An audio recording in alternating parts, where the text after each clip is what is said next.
Tem algumas histórias da adolescência que quando a gente conta, gente do céu, parecem quase inacreditáveis. E eu tenho até um pouco de vergonha alheia de mim mesma, sabe? Daquelas histórias que eu começo a pensar, nossa, eu fiz isso mesmo, eu tive essa cara de pau, como assim? Como assim? Como assim? E ao mesmo tempo eu percebo que ali era uma mistura assim de coragem, curiosidade, inocência. Ai, uma sinceridade que talvez sua adolescência permita. Se bem que eu ainda sou um pouquinho super sincera, mas... Ai, agora eu tenho uns pouquinhos de filtros a mais com algumas pessoas, não é que nem era naquela época. Mas enfim... Seja bem-vindo, seja bem-vinda a mais um episódio do Tenho Altas Habilidades, em que uma pessoa superdotada, eu, conto histórias de pessoas superdotadas. Essa história pode ter sido minha, pode ter sido sua, pode ter sido de alguma outra pessoa aí que tem altas habilidades. E se você quiser contar a sua história, nos mande no tenhoaltashabilidades.com.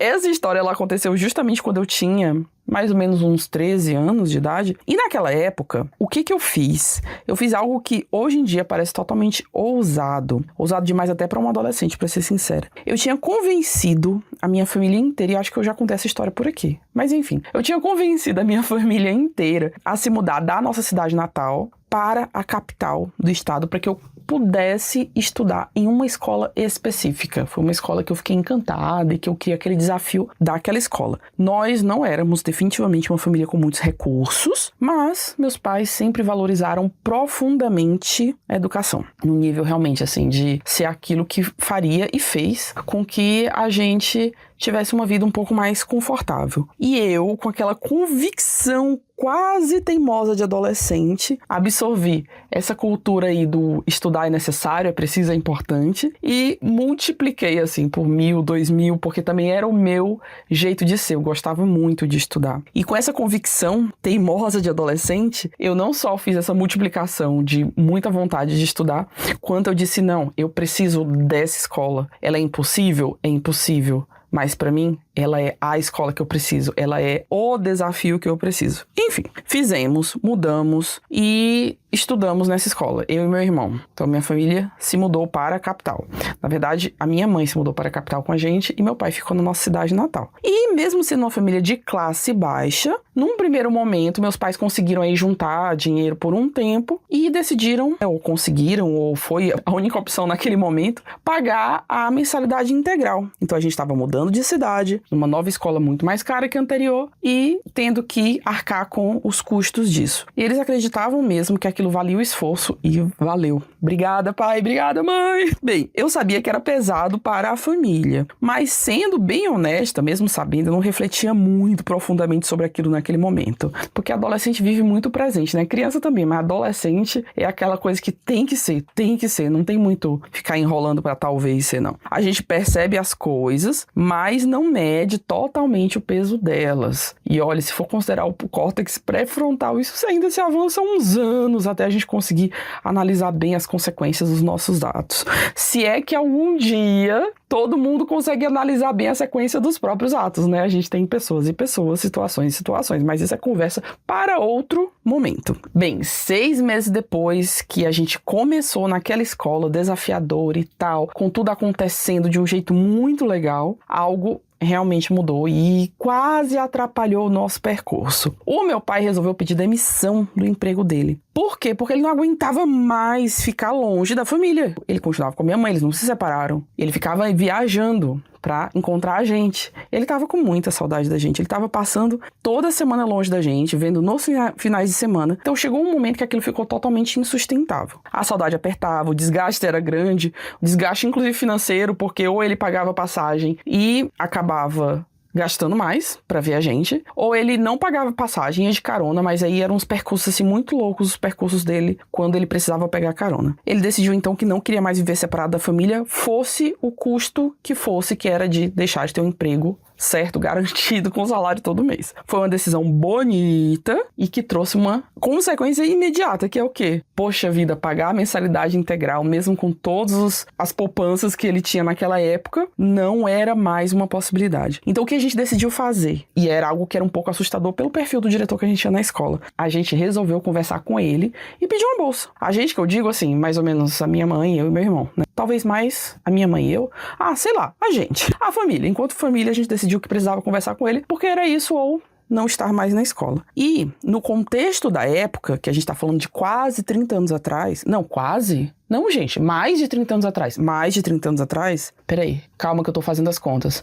Mais ou menos uns 30 anos, vai. Uns 30 anos atrás, era um contexto diferente. Esse diretor, hoje em dia, nem está mais entre nós nesse plano. E imagino até que a escola mudou um tanto quanto a postura, porque naquela época não era uma postura muito acolhedora, não. Naquele tempo o clima era bem diferente. Não estou falando que a escola é assim agora, tá? Embora eu nem esteja falando o nome da escola. Mas enfim, se um dia vocês souberem qual escola é, não estou dizendo que agora ela não é acolhedora. Mas naquela época, a realidade era outra. Ele era um daqueles diretores super tradicionais, da velha guarda mesmo. Se um aluno não se comportasse como esperado, mesmo nas mínimas coisas, ele já falava em expulsão. Se parecia que alguém não ia passar de ano, logo vinha uma sugestão de transferência para poder não precisar reprovar. Era um ambiente, assim, muito rígido, muito baseado na disciplina e muito pouco diálogo. Pelo menos o diálogo com o diretor era quase inexistente. E, curiosamente, quem acabou indo conversar não foi só minha mãe. Então havia toda essa aura de que ele era super rígido com os alunos, e nós, alunos, eu e meu irmão, fomos, junto com a minha mãe,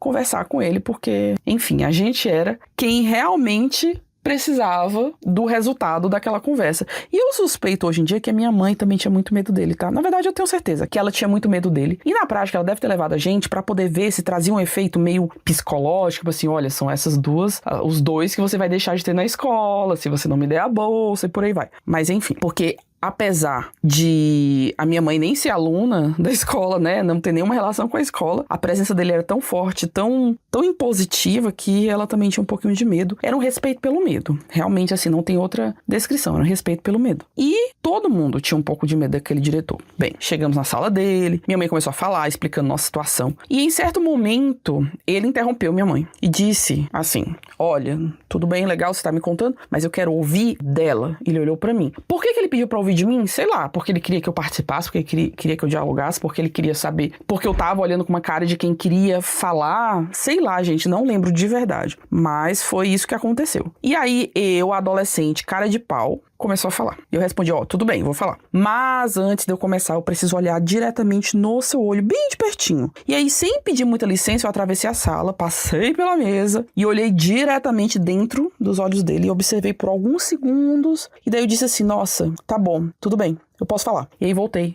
pra minha cadeirinha lá, de frente pra mesa dele. E ele olhou assim, meio intrigado, meio surpreso, meio curioso e perguntou, ué, por que você fez isso? E eu respondi com uma super naturalidade, dizendo assim, ué, eu sou nova na escola, mas eu já sei de muita coisa aqui sobre o senhor. E ele levantou a sobrancelha meio curioso, meio tentando entender, e eu continuei, não liguei muito pra cara dele não. E falei assim, olha, me disseram fontes fidedignas, fontes muito bem estabelecidas, que o seu olho muda de cor de acordo com o seu humor. E que quando ele está azul, tá tudo bem, podemos conversar. Mas quando ele tá verde, olha, melhor nem começar o papo, melhor desistir, porque o seu mau humor tá nas alturas. Ele riu, até meio desconcertado, ou porque achou muito bonitinho, engraçadinho aquela adolescente falando aquilo. Mas o ponto é que ele perguntou assim, ué, e agora tá qual cor? E eu respondi, agora tá azul, claro. Senão eu nem estaria falando tudo isso que eu estou falando aqui agora. Você acha que eu ia falar se tivesse verde? Já tinha ido embora. Bem, depois desse momento totalmente surreal, a conversa finalmente seguiu. Eu expliquei nossa situação financeira, contei que meu pai tinha pedido demissão, contei que ele não aguentava mais ficar longe da família, que foi uma decisão em benefício da gente, que queríamos continuar estudando ali naquela escola, que era importante para nós, que eu queria muito continuar ali com tudo que eu já tinha conquistado até aquele momento. E que se ele realmente quisesse ver nós, os alunos, prosperando, talvez ele pudesse dar uma bolsa pra gente, porque a gente tava precisando. E já que a gente tava ali mesmo nessa conversa, eu acrescentei ainda uma sugestão, assim, e talvez, será que você não pode distribuir o currículo do meu pai? Porque você conhece um monte de gente, né, na cidade, você entrega aí pra umas pessoas e fala assim, olha, ele é um bom trabalhador, ele pode fazer isso, aquilo, e quem sabe até ele consegue um emprego, porque a bolsa só não vai ser suficiente pra pagar a conta do dia a dia, do aluguel, de tudo mais. E aí o que aconteceu foi mais inesperado até do que tudo que já estava acontecendo até aquele momento. Primeiro que ele me concedeu uma bolsa de 100%.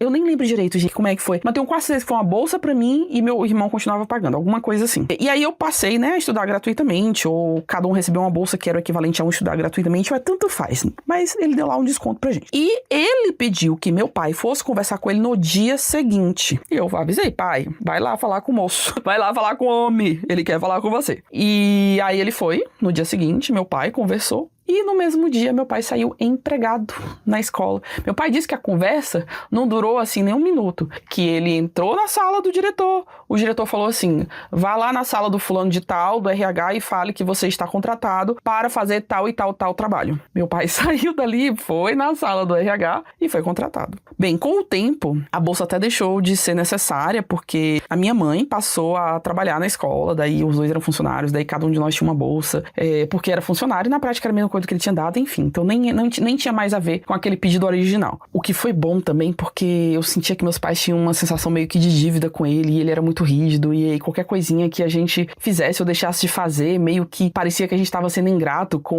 uma concessão que ele fez.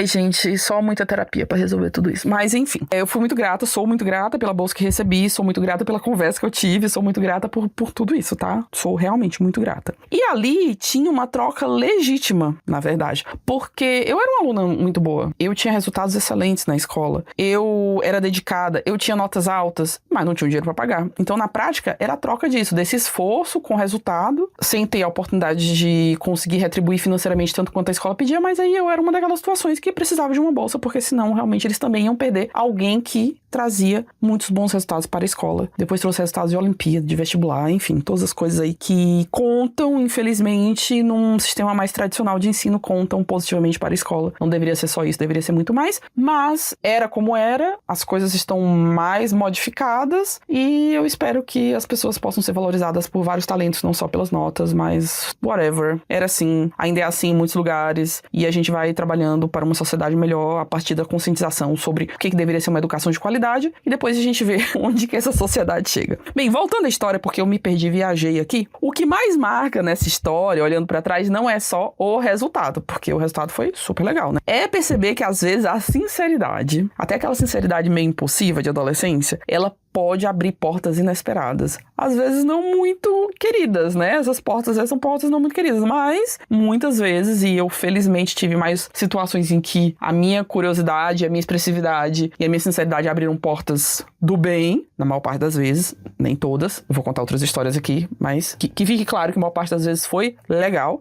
Então fica a dica, né, gente? Sejam sinceros, sabendo a quem falar, claro, observando com quem se fala, se o olho tá azul, se tá verde, o que tá acontecendo ali no contexto, mas sejam sinceros. E em alguns momentos da vida, uma conversa improvável pode mudar completamente o rumo das coisas. Quem diria que olhar pro olho de uma pessoa e observar a cor que mudava, traria tudo que trouxe depois na minha vida. Fico por aqui, até a próxima, espero que você tenha gostado e que você nos acompanhe nas redes sociais, na super comunidade Altas Habilidades, nas nossas newsletters, que esteja vendo lá tudo que a gente está trazendo de material de autoconhecimento. Espero que realmente você venha se juntar a nós para fortalecer toda essa caminhada em prol de uma sociedade mais inclusiva, mais respeitosa e que aceite as diferenças. Um grande beijo e até a próxima!